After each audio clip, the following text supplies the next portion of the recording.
Well, hello everybody. Welcome to today's webinar. I'm Bill Bush with Horizon Financial Group. Thanks for joining us today as we talk about Social Security. So let's get rolling here. And we're going to cover a lot of information. Hopefully in the next 45, 50 minutes, you're going to learn a few things about Social Security. Maybe you didn't already realize. We are going to get into the weeds a little bit, but it's all good information because, you know, it affects you and your future self. So certainly it's important. So again, thanks again for joining us. So Social Security planning, what you need to know now. You know, back when your parents retired, you know, they probably didn't think too much about Social Security. They just went down to their local office, maybe as soon as they turned 65 or maybe even 62 if they retired early, and applied for their benefits. They might have taken those for granted, didn't ask many questions. But this day and age, the younger baby boomers that are now applying for benefits and some of the older Gen Xers like myself, we're not far behind. And so we're taking a look at that approach of Social Security and that question kind of in a different way. And it's creating a problem, kind of a conundrum. And so let's take a look at this brain teaser before we get started and dive in. So just to get you thinking a little bit, in life, you know, would you rather be early or delayed? And then would you rather pay a penalty or get a bonus? So be early or be delayed, pay a penalty or get a bonus. We're going to return to those questions in just a bit. But check this statement out. You know, people are hurting their retirements and making costly, terrible decisions about Social Security, and that's kind of the main challenge we're going to look at today. But before we do, a couple of things we want to address about this presentation. First, you may be wondering why a financial advisor is talking about a government program like Social Security.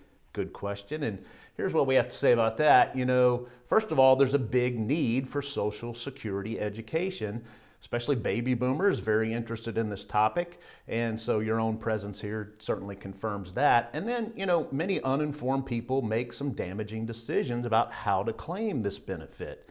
And then those decisions can make our job a little more difficult when it comes to retirement income planning.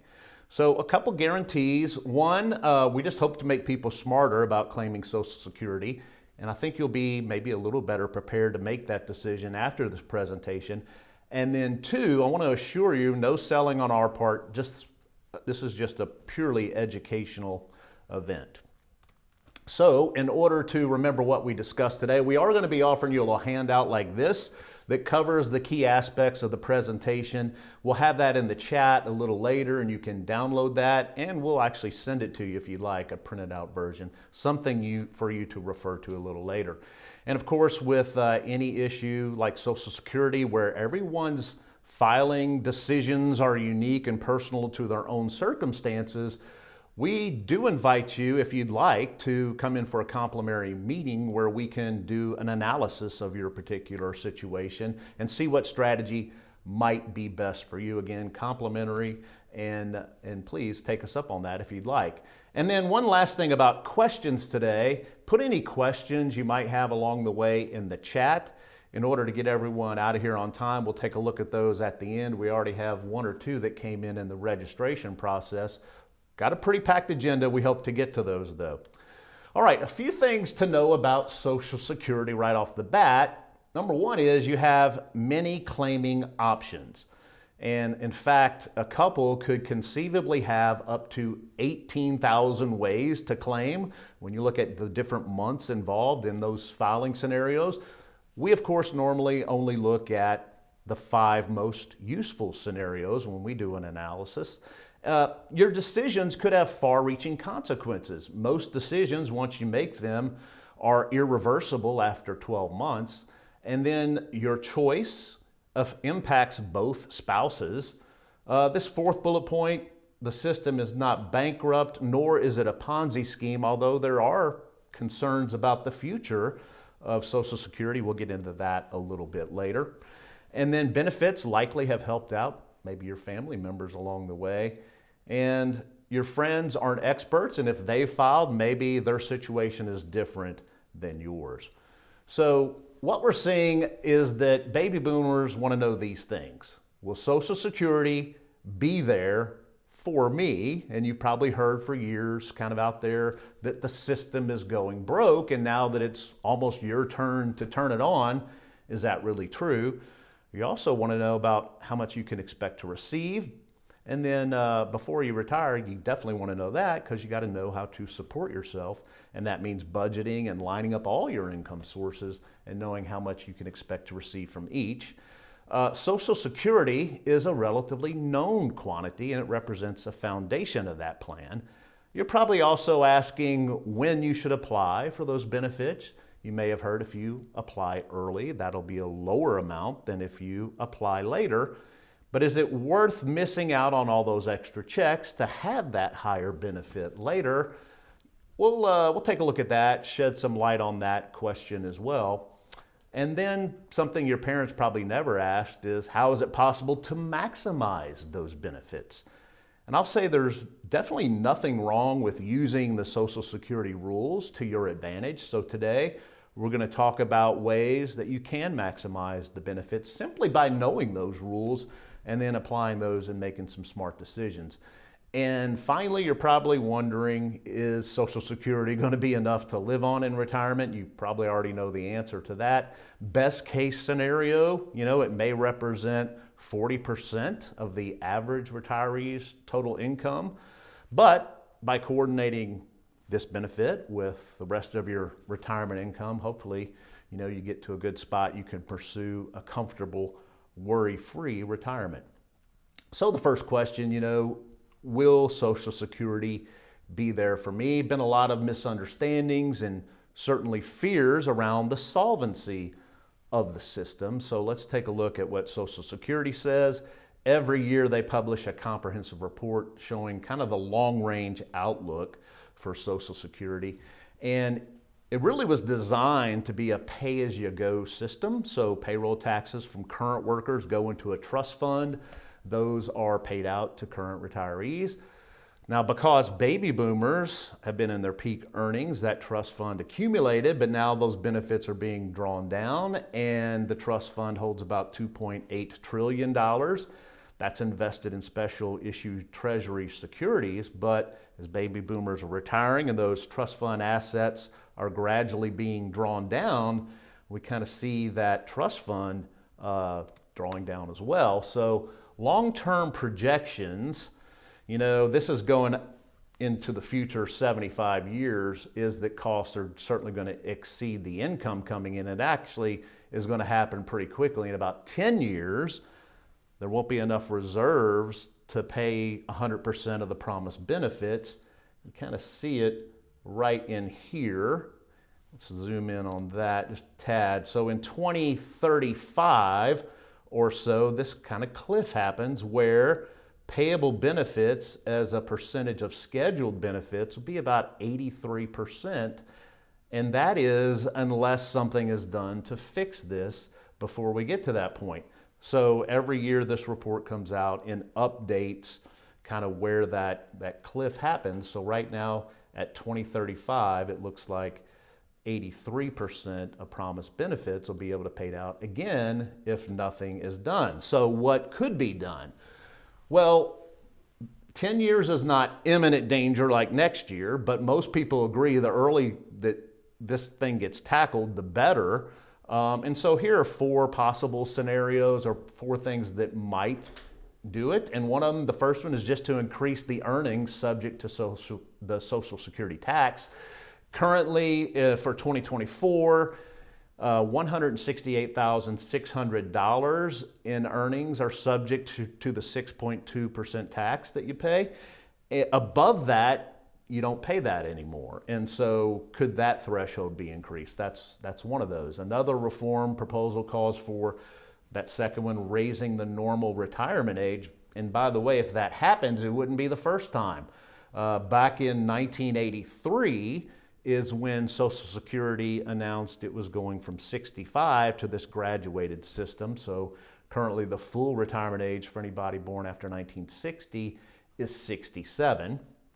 Another reform proposal would lower the benefits for future retirees, and that could happen at a slower pace, would affect those benefits in the future. And some or saying, well, maybe we take a look at the cost of living adjustments and tweak that formula.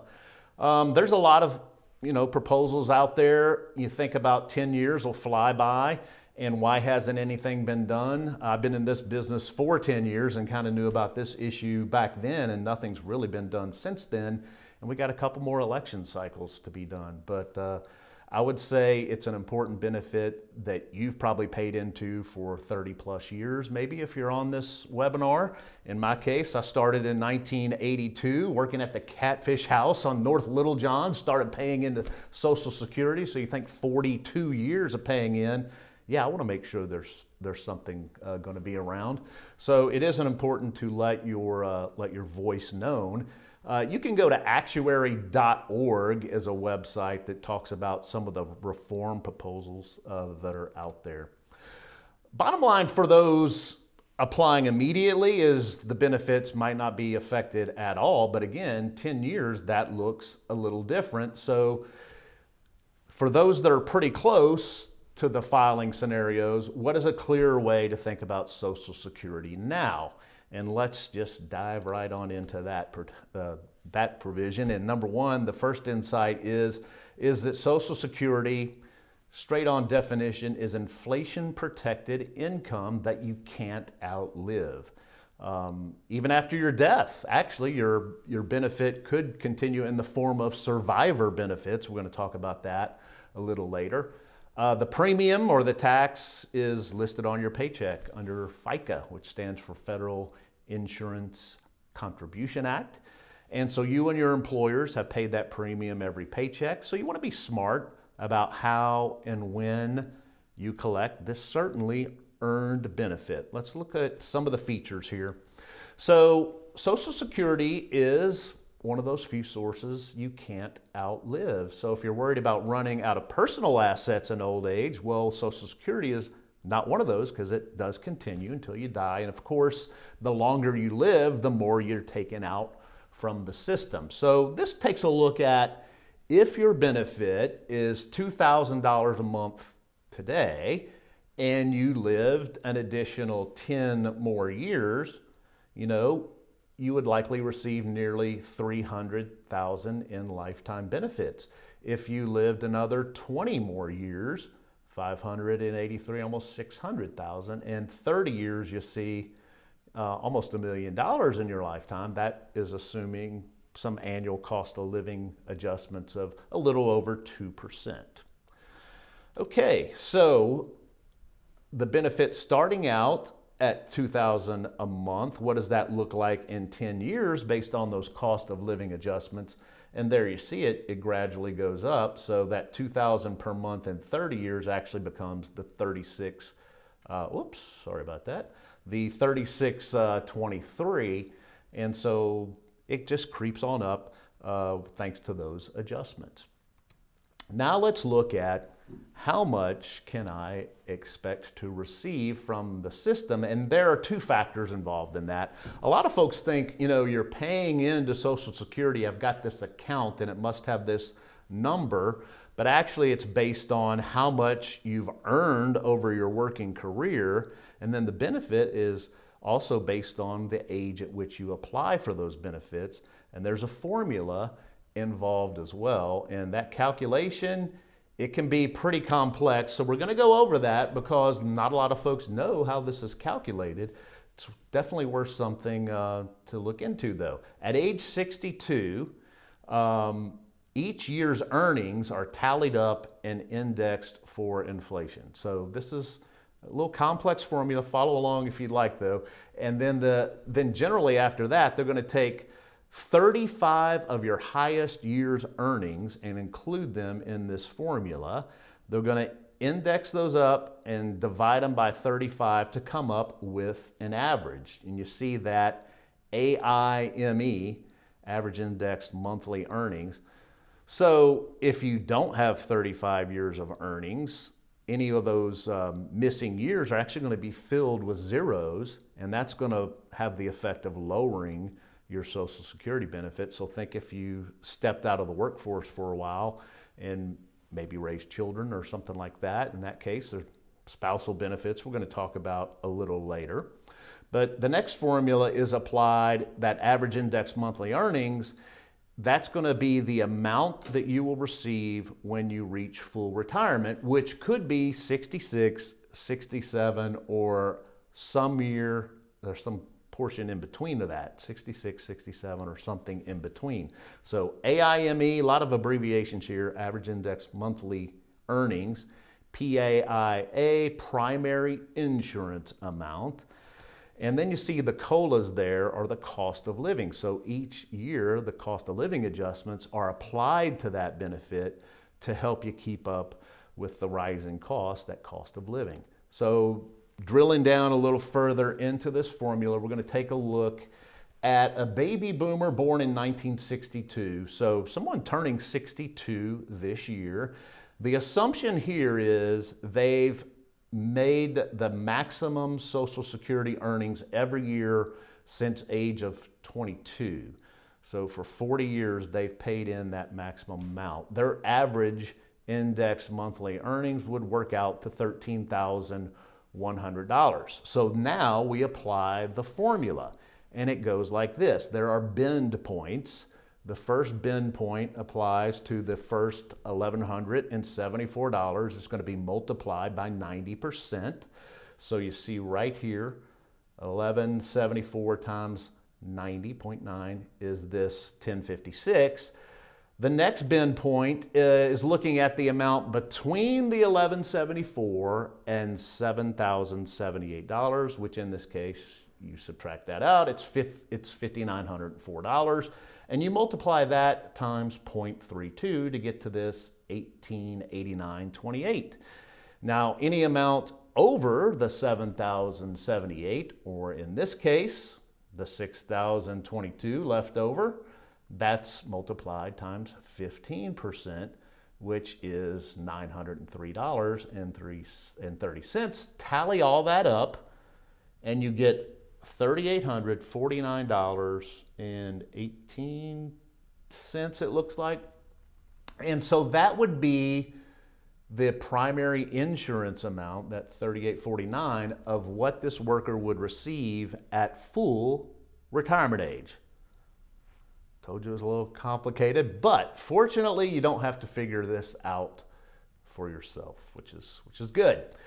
And you're saying, well, okay, that's all good to know the formula, but why don't I just take the benefits as soon as I can at age 62 instead of waiting, delaying, why even wait to age 70 that some people could do?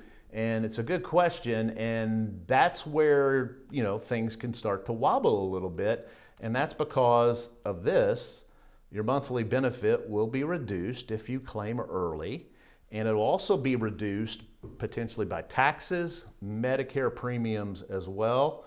And then also if you work, that's another factor that could play in. So early may not be appropriate, but it does beg the question, all right, so when should I apply for benefits? And there are all kind of factors. Here's the 5 main ones that I think of, and it can make the difference between filing early and filing later can make the difference over that lifetime of thousands and thousands of dollars when you add it up and look at the different scenarios. But obviously health status plays into it.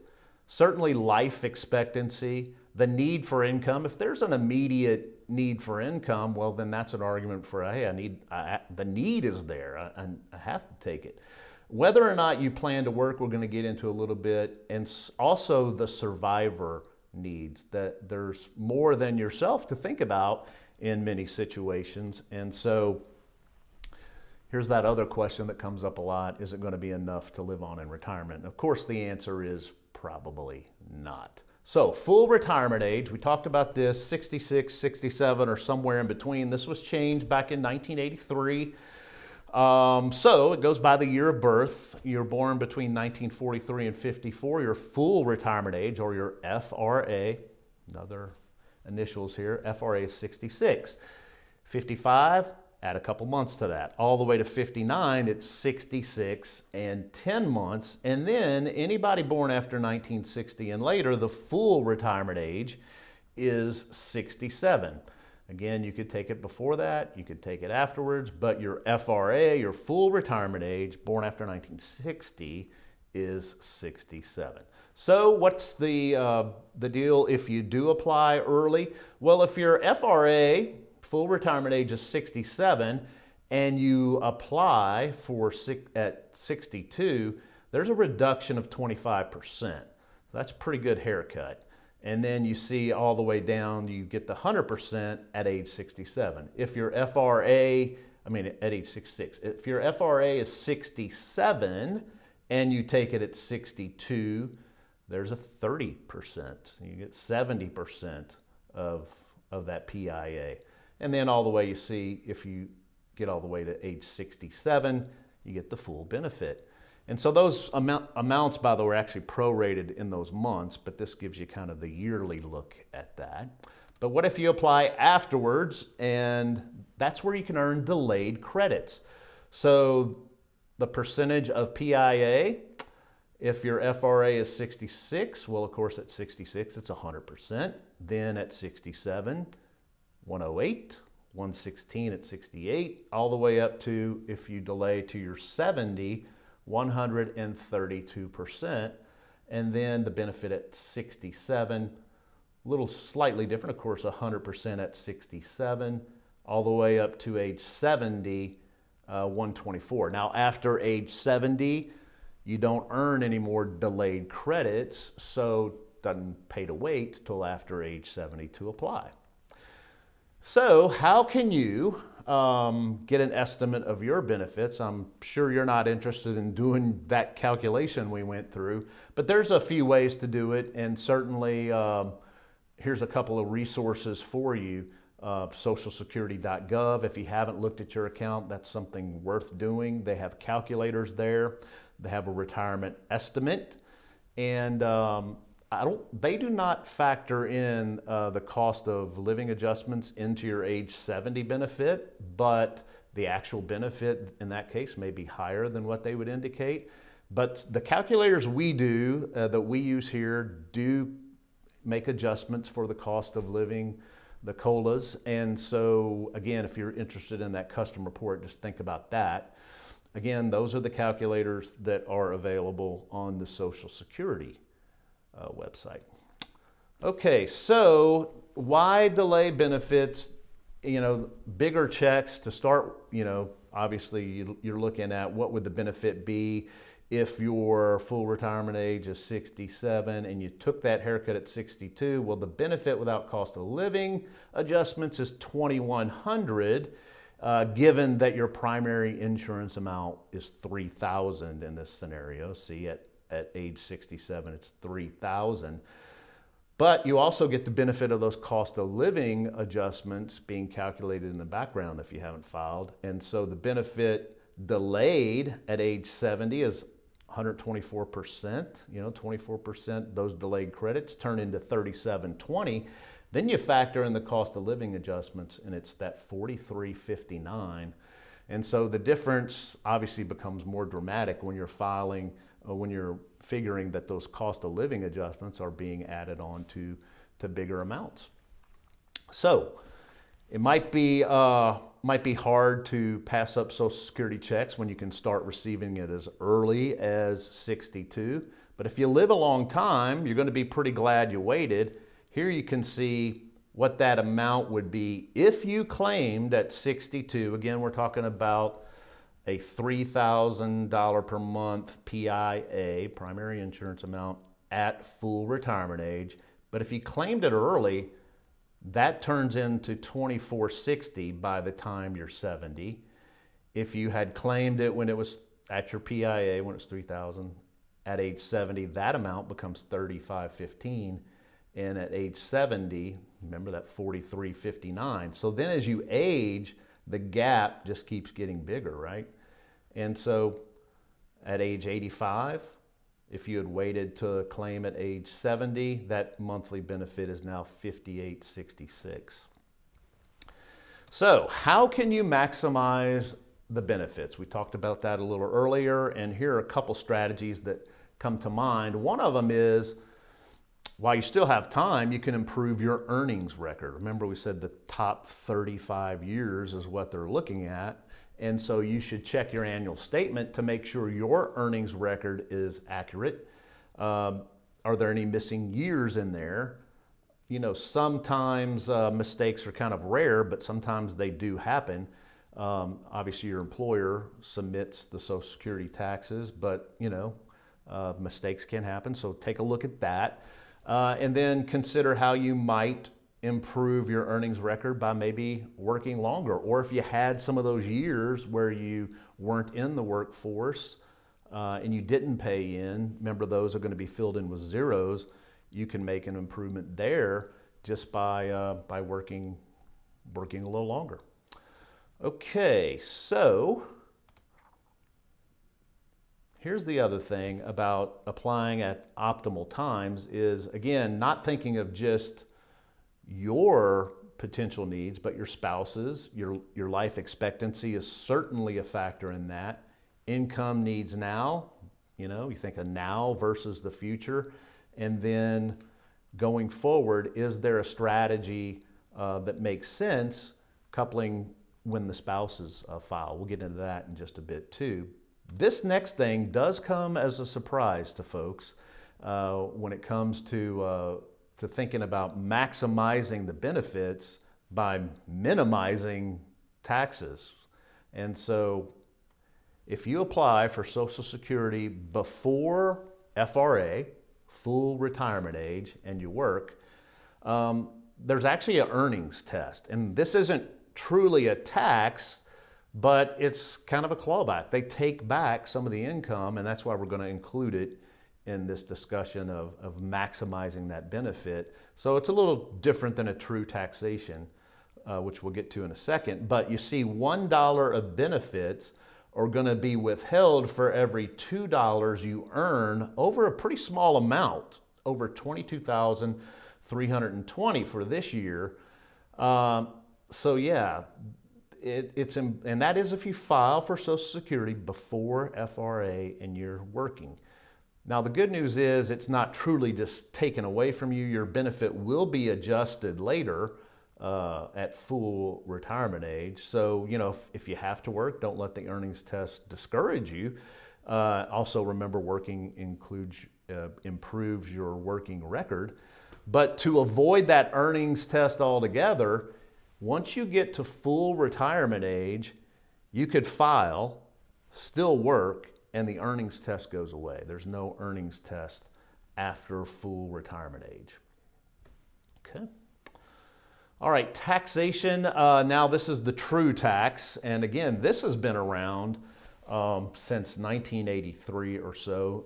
You see the common filing status here on the left, married filing jointly. And they're looking at what's called provisional income. And the definition of provisional income is on the bottom here. It's the adjusted gross income plus 1/2 of the Social Security benefit plus tax exempt interest. So if that is under $32,000, none of the Social Security benefits are taxed at all. But if you're married filing jointly and you fall in this range, 32 to 44, up to 50% of your Social Security benefits are subject to tax, and then over 44,000 up to 85% are subject to tax. And there you see the single, and then probably the least common filing status of these three, married filing separately, living with spouse, doesn't matter how much you make, 85% is subject to the tax. And so that's definitely a consideration, because that's, again, also a pretty low threshold. So way to minimize taxes on Social Security. Here's a few ideas. You know, you could reduce other income with tax advantage investments, but remember, not municipal bonds, because that interest is actually part of that provisional formula. You could anticipate the RMDs, the required minimum distributions in your IRA, may cause you to bump up into a higher tax bracket and cause some of your Social Security to be taxable. Roth, of course, does not affect that provisional calculation. Delaying Social Security reduces the numbers of years that you would be subject to the tax, of course, also increases that monthly benefit as we talked. And then other strategies might just be to reduce debt, adopting a simpler lifestyle where you're not having to pull out of those other funds, and then manage taxes throughout retirement. Okay, so Medicare is also another source that will shrink the check, and that's because if you're 65 and older, enrolled in Medicare, your Part B monthly premiums are going to be deducted from your Social Security check. So as you can see here, the filing early, so this benefit, if you had a PIA of this instance, they're using $2,600. If you had a PIA of $2,600 and you filed and you claimed at age 62, well, that you took the haircut, right? The 70%, you're down to $1,820 now is the monthly, but then that Part B is a larger percentage being taken out of that check. It's 9%, whereas, you know, claiming later at age 70, that only becomes 5%. So when to apply, some key points here. If you apply early, of course, you know, it stays lower and it's lower for life. You know, whatever fraction you decided that it was going to be reduced. Those cost of living adjustments actually magnify that impact of going early, because the longer you live, the more beneficial, you know, it certainly is to delay. Those cost of living adjustments get multiplied by a bigger number. Of course, your benefit we just talked about, you're maybe taxed and reduced because of Medicare. Don't let the earnings test discourage you from working if you need to do that. And then delaying benefits may give surviving spouses more income. And that's a good one to remember.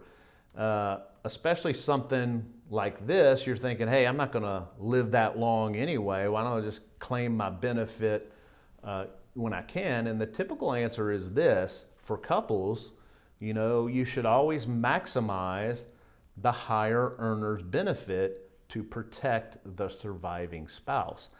So higher earning spouses encouraged to delay as long as they can, up to 70, because it will give their spouses the highest benefit after they pass away. So let's take a look at how those spousal benefits work. All right. So Social Security was obviously initiated and instituted in an earlier era than we're in now, when most women, married women, did not work. So to give a woman a measure of some financial security, the program offered spousal benefits.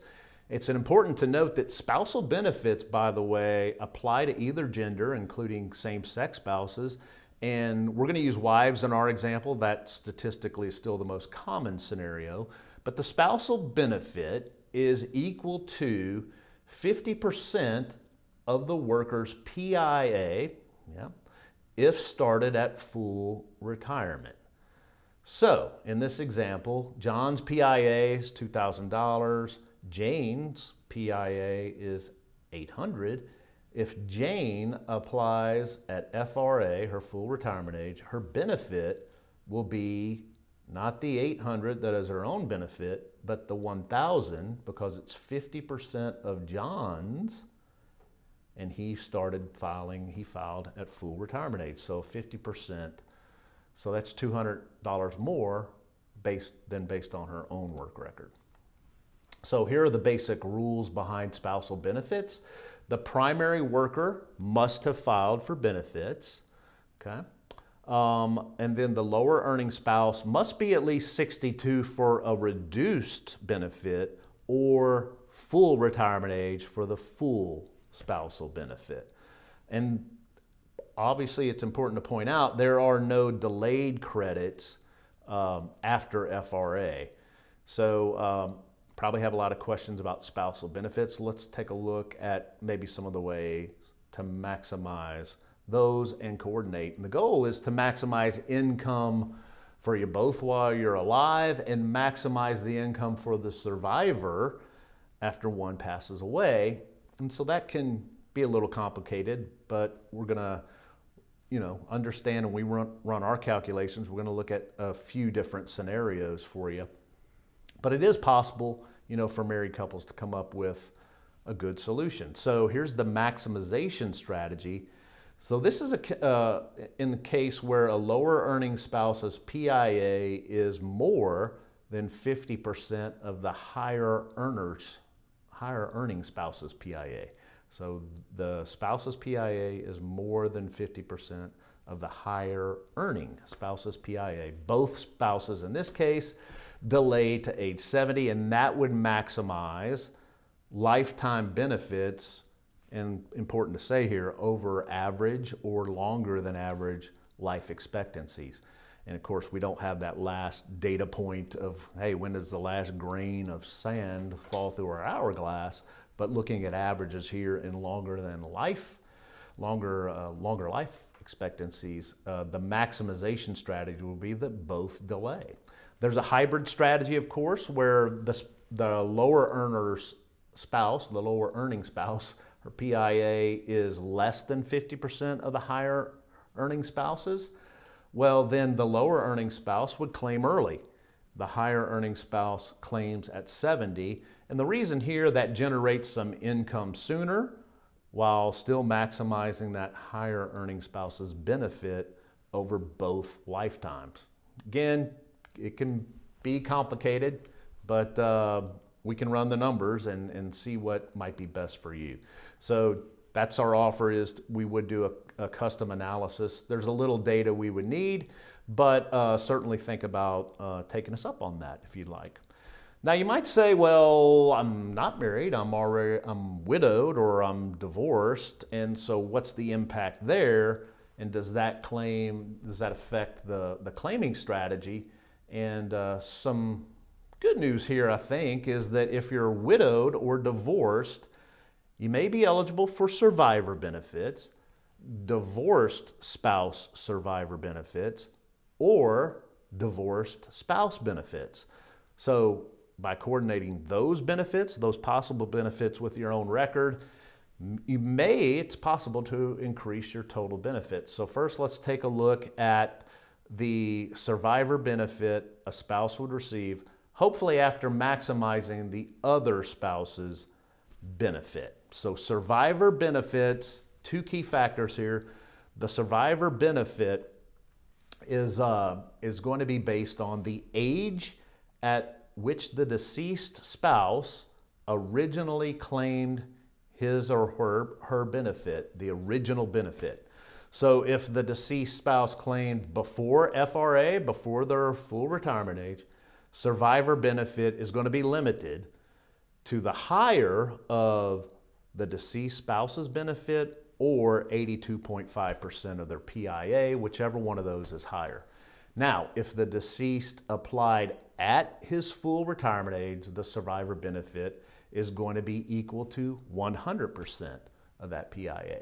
Now, if he or she applied at 70, delayed credits, right? The survivor benefit is going to include delayed credits, and we'll look at an example of that in a moment.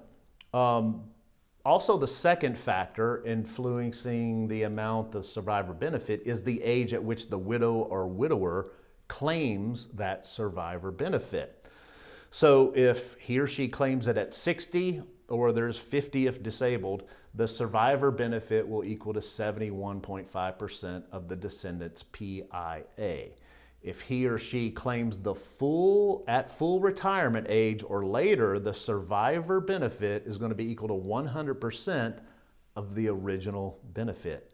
So they can apply anytime between 60 and 70, and that reduction is going to be prorated in that case. All right, so if both spouses are receiving benefits and one spouse dies, the other spouse may switch to the higher benefit, and here's an example looking at that. Joe and Julie are married. Both are over full retirement age. Joe's benefit is $2,800. Julie's is $1,500. If Joe dies, Julie's $1,500 benefit stops, and she will start receiving the $2,800. So one note about the survivor planning is the loss of one benefit. Most widows and widowers need, maybe around 2/3 of the income they were receiving as a couple. So certainly important to plan for the loss of one spouse's Social Security benefit. So one check would go away, but the higher benefit would be retained. And so that is something to definitely consider there. An example of a delayed claiming. In this case, it's hypothetical, this situation where Joe files for Social Security at age 70. His benefit is 124% of the 2,800 PIA, so 3,472 right here. Okay, now if he dies, Julie's survivor benefit, she's going to step into the 3,472. So you can see the survivor benefit is definitely a very important part of planning this. So decisions you make now can influence that surviving spouse's standard of living down the road. So some rules for survivor benefits. In order for the surviving spouse to receive the survivor benefits, the marriage must have lasted at least 9 months unless the death is ruled an accident. To start benefits, the survivor must be at least age 60 or 50 in the case of being disabled. However, if the widow or widower applies before FRA, before their full retirement age, the benefit's reduced, as is the case with regular benefits. And then some of the same principles that go into deciding when to apply for regular retirement benefits also apply to survivor benefits. So if you remarry before age 60, you won't be able to receive a survivor benefit based on your previous spouse's earnings record unless your remarriage ends, and divorced spouse survivor benefits are available if that marriage lasted at least 10 years. So let's look at it a little more, because obviously many people have been divorced, and the divorced spouse survivor benefit is not a well-known or understood benefit. So let's take a look at some of that. This is divorced spouse benefits. So a divorced spouse can receive that benefit based on the ex-spouse's work record, providing that marriage lasted 10 years or more, and they're currently unmarried. Remember, the men can receive this too, this benefit as well. So if the divorce occurred more than 2 years ago, the ex-spouse doesn't need to have filed for his or her benefit. However, he must be at least 62. All right. And here are rules for the divorced spouse benefit. Continuing is that, actually, this is interesting, more than one ex-spouse can receive benefits on the same worker's record. So if your ex-husband is remarried a couple of times, all 3 ex-wives can claim divorced spouse benefits as long as each one of those marriages lasted 10 years. The benefits paid to one ex-spouse don't affect those paid to the worker, if he has a current spouse, or any of those other ex-spouses. And you don't need to know the whereabouts, your ex-spouse's whereabouts, only enough information to identify Social Security. They can look up the records. And you'll also have to provide documentation, of course, the dates of the marriage and the divorce. And if you are receiving divorced spouse benefits and you remarry, your divorced spouse benefits are going to stop. However, you will be eligible then for possibly spousal benefits based on that new marriage, that work record. So yeah, a lot to think about there, and you can switch to your own benefit as well. So yeah, this is really more complicated than I realized. Yeah, it can get that way for sure. So let's go back to the brain teaser. I'm going to take a quick swig of water while we do that. And okay, so in life, the question asks, would you rather be early or delayed, pay a penalty or get a bonus? This kind of gets into behavioral finance a little bit, study of the influence of psychology on the behavior of investors. And so people would usually say they'd rather be early than delayed for many things in life. or they'd rather get a bonus instead of paying a penalty. That makes sense, you know? But as we've seen when we looked at some of the slides earlier, when it comes to Social Security claiming, think of this: early is to penalty as delayed is to bonus. Now, the government certainly didn't set up the phrasing intentionally this way, but it has influenced people who have only seen their claiming choices described as early and delayed. So we don't normally see the claiming question kind of posed as penalty versus bonus, but I think you can kind of see the framing here in questioning it in that manner. And so this hopefully, you know, was a good backdrop, the way to loop it into the original problem and kind of what we learned along the way, and close with a solution. So we started with this: people are hurting their retirements by making costly decisions about Social Security. Here's what we learned along the way. Went through the 4 insights designed to kind of give us an understanding and develop a solution that might work. So in brief, we talked about Social Security offers inflation-protected income that you can't outlive, including benefits for survivors. Your monthly benefit will be reduced if you claim early. Couples should always think about maximizing the higher earner's benefit for the surviving spouse. And if you're widowed or divorced, you may be eligible for benefits that can increase your check. And so that understanding brings us to this solution. You need a personalized claiming analysis that will look at the monthly benefit in different scenarios and see how that fits into the retirement, the overall retirement income plan. Also important to consider, you know, Social Security in context of what else you have going on, including pensions, IRAs, 401ks, those RMDs we talked about. You'll be needing to take those at age 73, or if you were born after 1960, they bumped that up to 75. And just to look at your overall investment portfolio and whether in the plans are you to continue to work and for how long. So, you know, it's more that retirement planning is more than just stashing away things in your workplace retirement or IRA. Certainly that's a big part of it, but Social Security can also be that sort of the bedrock, you know, of that plan. And so certainly want to give it, you know, the attention that it's due. So Social Security personnel, you know, what they can and can't do is, you know, they're very helpful, but they can't make recommendations. It's not their job to do the long-range planning because they don't know what else is going on with the rest of your personal finances. Again, we could help you with that if you'd like. And then you see they can help you estimate the benefits and tell you what you're entitled to. And so certainly they're helpful, but in terms of, you know, cost of living adjustments and filing scenarios, you might need help beyond that.